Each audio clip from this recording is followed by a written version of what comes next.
Hi, this is Gary with MACMOST.com. Here are 5 tips for students to get the most from their Mac. So your Mac has tons of features that can help you as a student. For instance, instead of getting notifications throughout a class or while studying, you could set up focus modes. Go into System Settings and then look on the left for Focus. You've got some focus modes there by default, but you can create new ones. Like, for instance, let's create a custom one for when you're in class. You can choose an icon, maybe choose one of your school's colors, and then you can set everything up for how you want your Mac to behave while you're in class. For instance, you may want to get no notifications from anybody or allow specific people to send you notifications. Things will still appear in the notification center on your right. The messages will still come in. You just won't be bothered by them as much while you're in this mode. You probably want to add one for when you're in class and then add another one for when you are studying, like that. And now you might want to add just a few people or a few apps that can notify you while you're studying. Then to switch between these modes, go to Control Center up here and then look for the focus mode box, usually at the top right.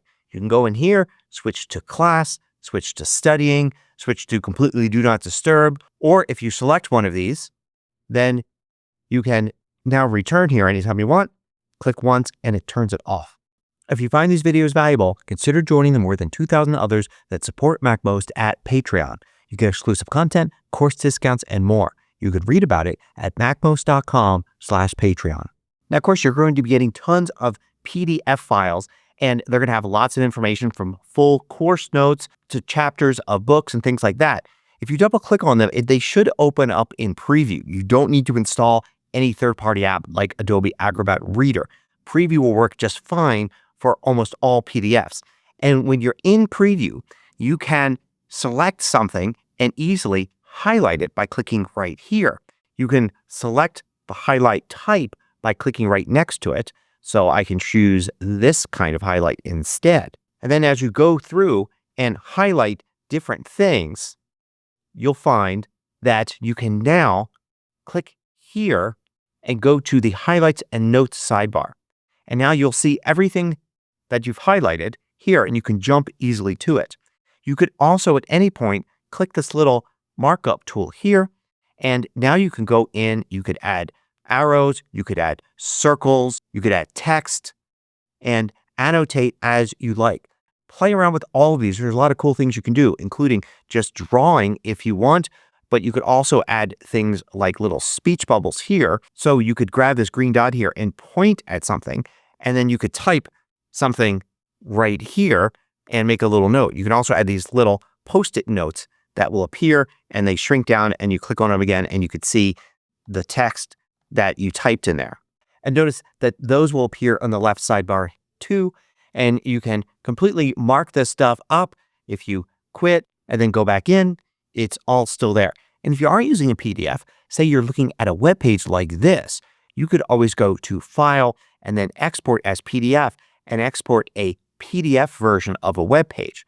And then you could go into that PDF right here, and you've got all of those same tools. Now, of course, as a student, every semester you get a new schedule, and it could be useful to put that schedule in your calendar. But you don't want to schedule each and every class time. The first thing I would do is create a new calendar specifically for that semester. So I'm going to go to File and then New Calendar, and I can call it something like Fall 2025, and it's just going to have things for that semester.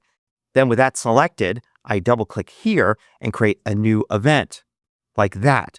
I'll set the time. Let's say it's an 11 a.m. class till noon.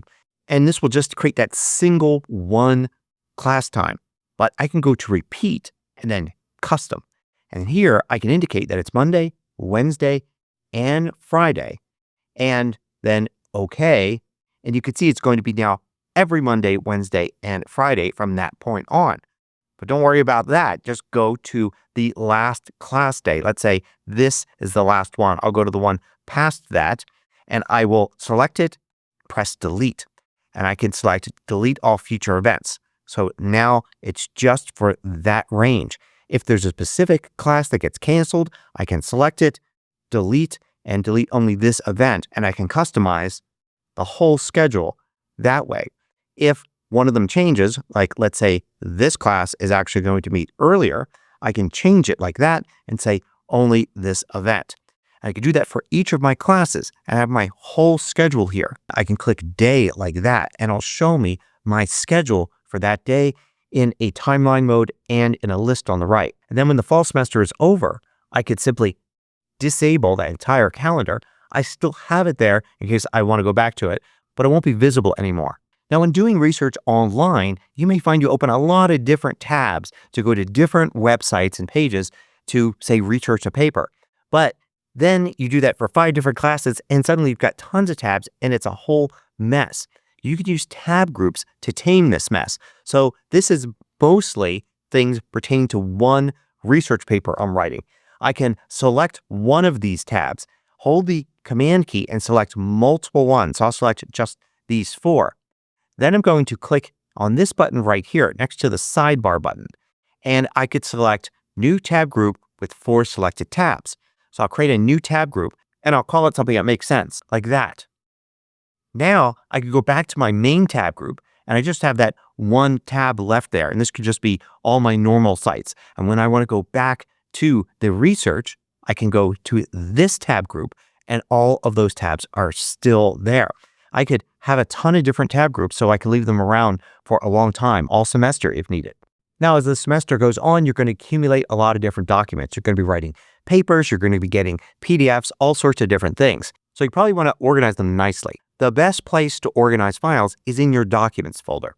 So choose Documents here on the left or use Go and then Documents, and then create folders in here that make sense. For instance, you may want to create a folder that is for your classes.